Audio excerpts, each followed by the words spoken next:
I'm sorry to hear that. You need to come announce one of our games. I love announcing stuff like that, actually. We don't but have one. I know. Baseball has one. I know. This is the kind of thing that I'm going to try to fix next year with the sports broadcasting class. But I can't. I got to take care of a kid. Yeah, I know. You know, I want to, and I've done the soccer games a couple of times. I've done football games once or twice. I personally mostly hate baseball and softball. It's not anything to do with like the people. It's just. But now I have, my son's playing baseball now, so I'm going to baseball games all the time, and I still hate it. But at least now I'm like more informed about what I'm seeing. They can be boring. They can be real boring. The at least Little League games, there's zero fielding because they can't catch, they can't field really, so you end up with massive scores, which is more entertaining, but it's not like good. Oh, sure. Yeah. I'll go over and watch the baseball game, and I can't watch Yeah. it. I had, when I taught at previous school, it's complicated, like their color guard was also the dance team. And one of the dance team members was their star pitcher. And so I went to watch her pitch a few times. It's the scariest thing I've ever seen in my life. Like softball pitching in general is just like, oh, how are you not like physically removing your arm every time? It's just so violent and terrifying. But she's like 6'3" or something, super tall. It was like a dancer. And when she pitched, it was like the most graceful and terrifying thing I'd ever seen, because it didn't look like she was doing very well. It was like big motions, but the ball just comes absolutely doomed flying out of there. Yeah, I just how do you not just like, yeah, with any kind of accuracy, yeah, it just goes everywhere. Yeah, so I appreciate the mechanics of all that, and like seeing all that, it's fascinating. But like, I think I would rather watch softball for that particular reason. And just because I feel like there's more action on the defense way more often than there is in baseball. Because so much is just like, okay, watch this guy strike somebody out. Great, good job. This is really boring. I don't know, but. Okay, hi everybody. So, we got a little bit about what mariachi is, talked about the instruments. I forgot a big instrument in mariachi, a very important instrument in mariachi, and that being the voice, singers. Because very often mariachi stuff is a song, so there's songs about stuff. And therefore, of course, you usually have singers involved. We'll talk a little bit about that, yeah. We got to see it first, but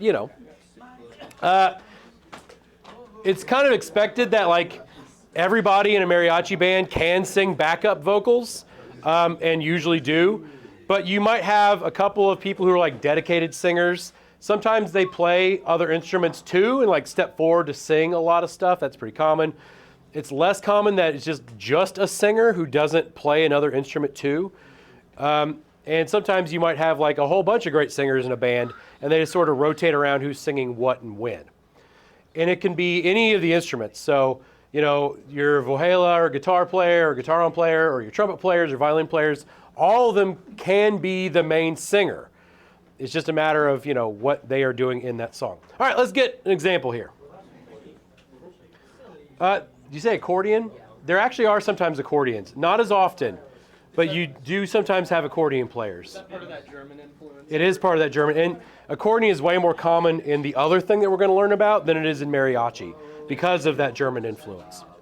Okay, let's watch some mariachi.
It's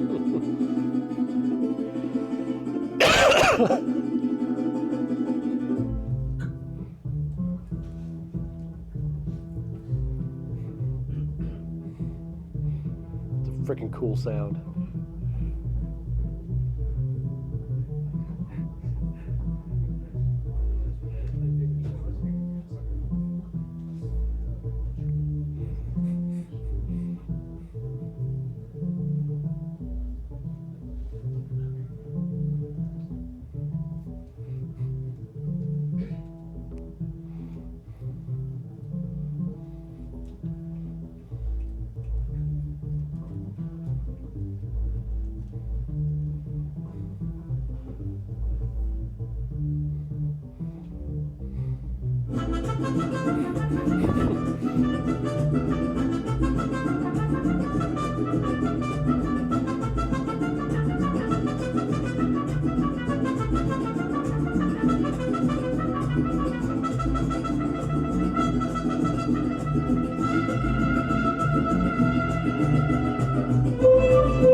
Resumba y va resumbando, resumba y va resumbando mi cascabel.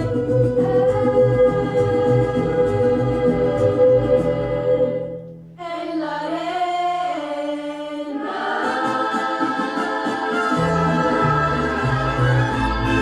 Yeah, cool.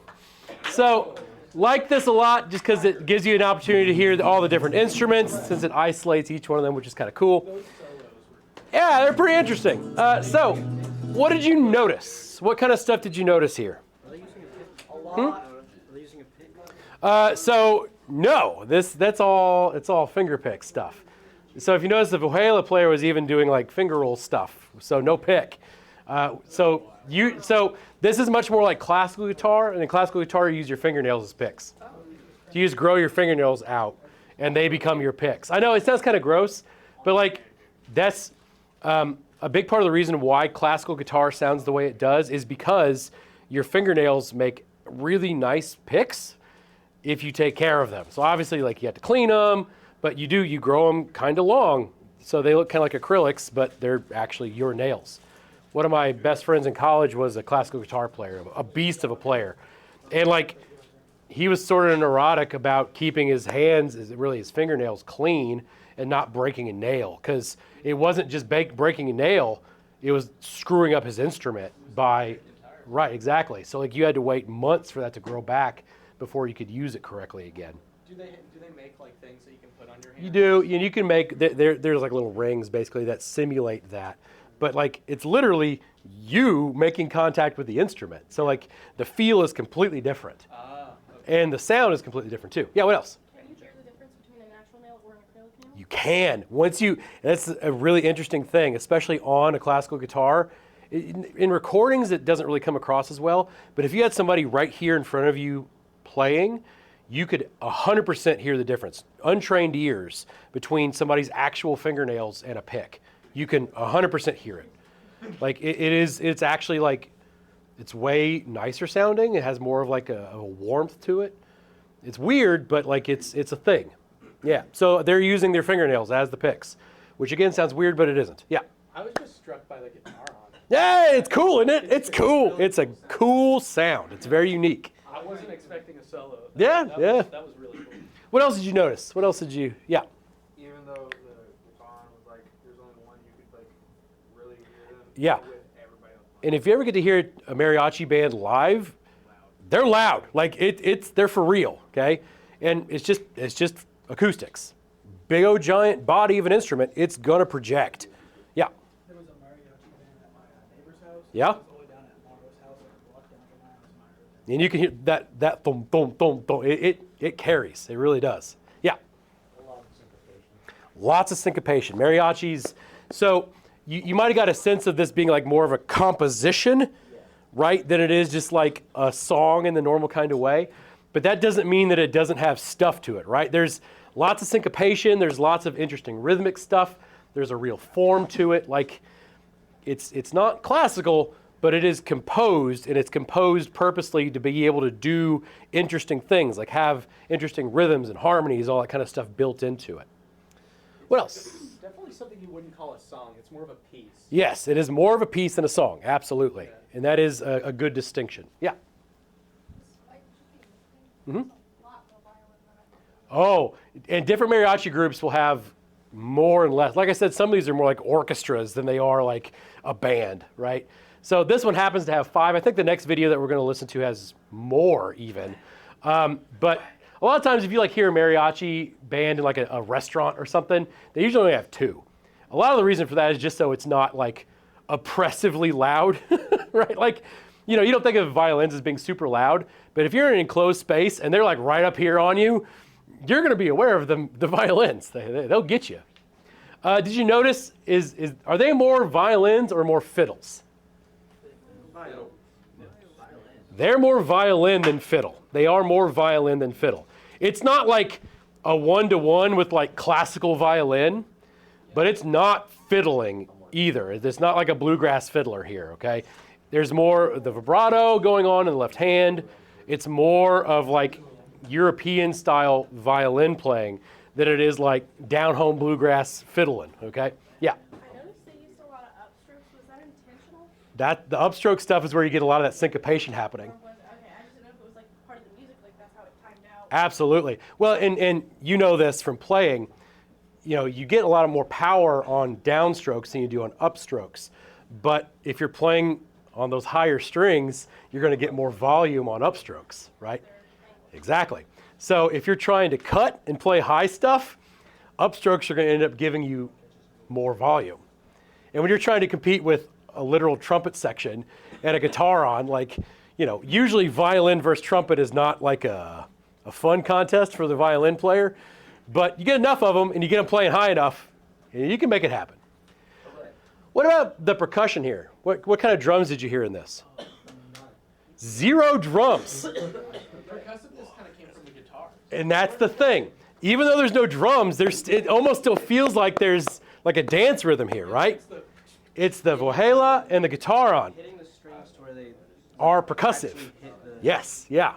So even though there's no percussion in this stuff, it almost still, like you don't even notice it not being there because the guitar on kind of fills out that role as like bass drum feel, and the vohela kind of feels like your snare drum kind of top end stuff. So even though there isn't percussion, it's almost like there still is percussion. Interesting. It's all very interesting. Okay, we're gonna watch this next video, then we'll talk about the uniform, the dress here.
So obviously the harp has been added for this one, which I think is interesting.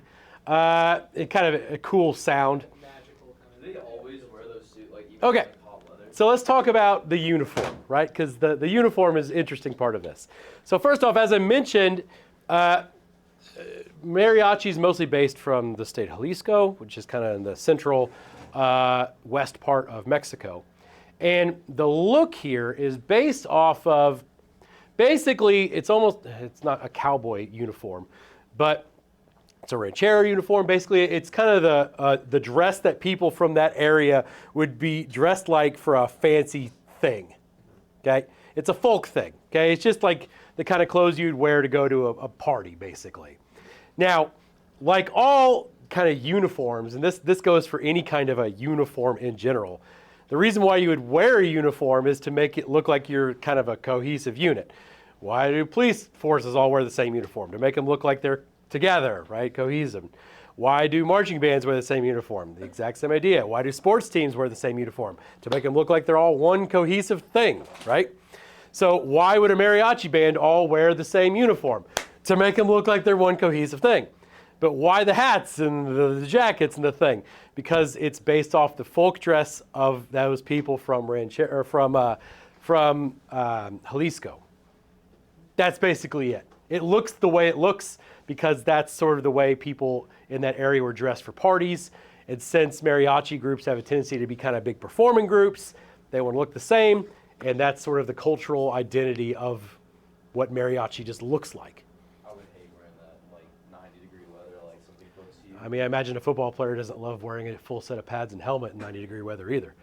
Not a football player, so I would. Indeed. But like, again, All right, buddy. so this is definitely this is a form over function kind of thing, right? A lot of uniforms have a tendency to be functional as opposed to look a certain way. This is way more form over function, but that's why. So it's just, it just looks the way it looks. That first group, which by the way was a school group, they all kind of dress the same way in order the same way this works. Now, by the way, this is the interesting thing. In different parts of the American Southwest, schools, a lot of times, especially a lot of schools in Texas, don't have like band class. They have mariachi. Like, so you're in a mariachi band class, and then you go and compete as a mariachi group as a school. That's I know. Like the combination of knowing that and plus that like you could be in a steel drum band, like, man, dang it, like, God. Is there any steel drum in mariachi? Oh my God, I can't even imagine. But so again, mariachi is super cultural and is tied to Mexico. Steel drums are not the same as Mexico. That's from Trinidad, has got kind of adopted by lots of different places in the Caribbean. So no, they have completely different origins, but my God, they would be the best. So anyway, mariachi stuff, it's in a lot of ways, like probably the most dangerous thing about it is that it's like real cool and that you might like it. It's pretty fun. Like it's cool to listen to. Yeah, like it's pretty great. What are mariachi songs about? What is every song about? It's about anything, right? It's everything. It's a good driving time-lapse song. It is. It's great. Okay, so to mariachi. Now, you probably haven't actually heard mariachi very often. You probably have heard this, but you didn't know what it was called.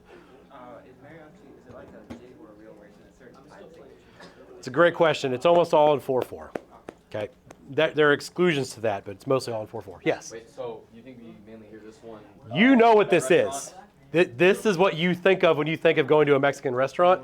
You think of banda, but you probably don't know that's what it's called. So that's okay. Now you do. This is different. So mariachi and banda are not the same. Okay, I almost died. I apologize. My lunch tried to get revenge. So, not the same at all. They developed at different time periods and from different regions of Mexico. So banda is from the Sinaloa region of Mexico. It's another state. And it is way, way, way more German. So Mariachi has a lot more of a Spanish influence, a lot more kind of European Spanish influence. Banda is just German polka.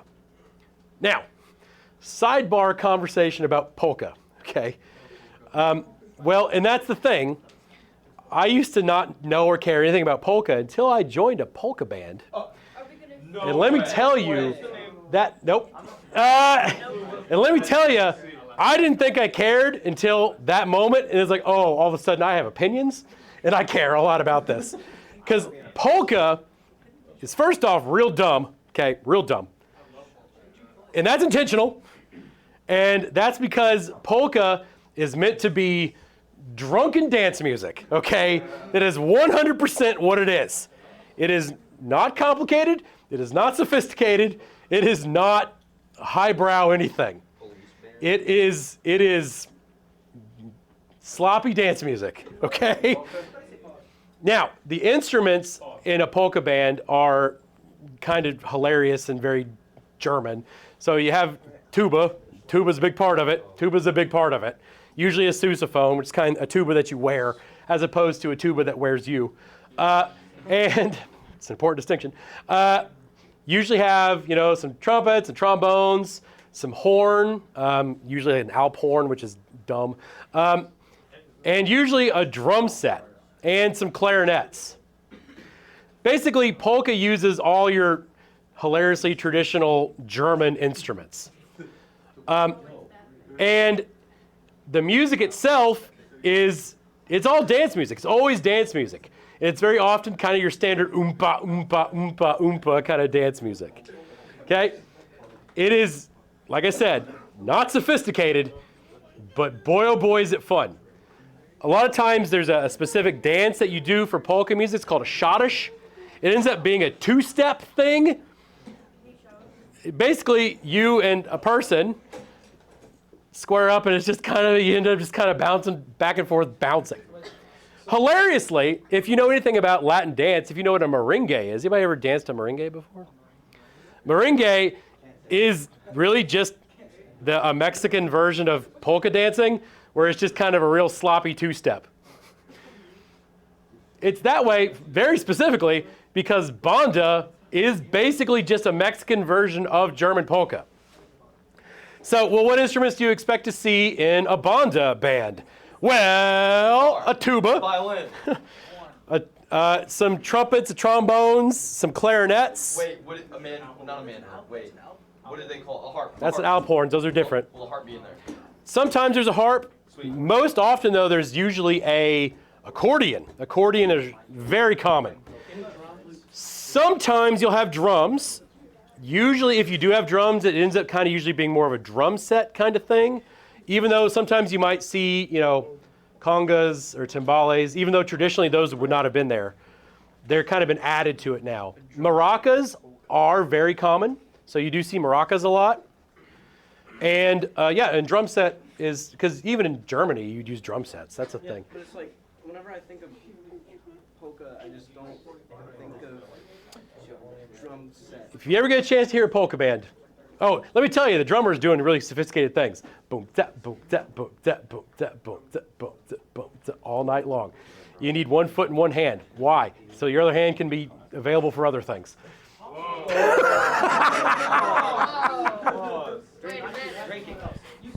Yeah, you fill in the blank. Is that it? Oh, we didn't get to hear it? Oh my God, all that build up for nothing. Okay, I'll play some as you leave. Bye. Man, all that. Of course, all my ads are going to be in Spanish now. This is for you. Oh, that's the dance stuff. That's the dance. Oh, we'll get this later. Get out of here. We'll listen to it next time. Sorry. How funny would it be to bring it in? Oh, On a scale of 1 to 10, how funny would it be? a good time. You should just try. So, for English class, Oh yeah, please get it. Oh yeah, if I took your phone, get it. If I took your phone, grab it. for English class, we're doing the whole board game thing. Yeah. And I'm doing a radio like advertisement for it. Mhm. I got a mic. I'm gonna use Luke's mic. He said he'd let me use it. Okay. And I just need like I don't know how to speed up something because at the very end I'm gonna do like the weird speedy up thing. Yeah, I can help you with that. That's easy. Thanks. Because I know nothing. I'm not sure that La Bamba is the right choice for that, but yeah. Huh? I have a question about Yes. how do they get so loud? Like singing? So Like I don't understand how it's you a very get that similar loud. way that opera singers train to be super loud. It's about breath control. It's about muscle control, knowing how to use your diaphragm. It's good sing technique is really what it is. Oh, okay. But it's very similar to opera singers. Yeah. I kind of thought so, but I was just wondering. What's up, bud? Not much. I'm checking time. Oh, you're fine. 41? Did you notice anything goofy about the first video? I almost called it out for the AV kids. I did not. What was it? They mixed their, it's very specific, but once you see it, you won't be able to unsee it. They mixed their frame rates. So this wide shot is shot at 60. This is shot at 60.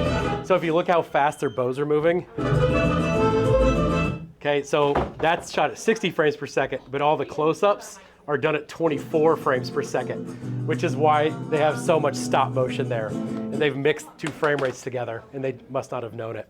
Yeah. It's the kind of thing that drives me crazy, but you know, who else in the world is going to know or care? But now you do! Now I know. Hello.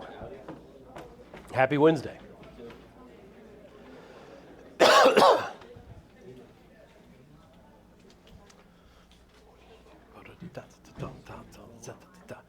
So it looks like you're going to try to do a project-based thing for graduation stuff.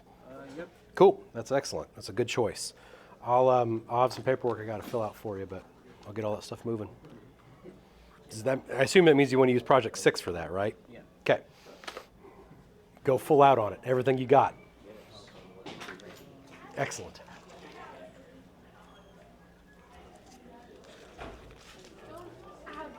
Hey. Oh, I was recording. I need to turn that off, actually. Thanks for the reminder. I'm a better fan of tax. I'm better.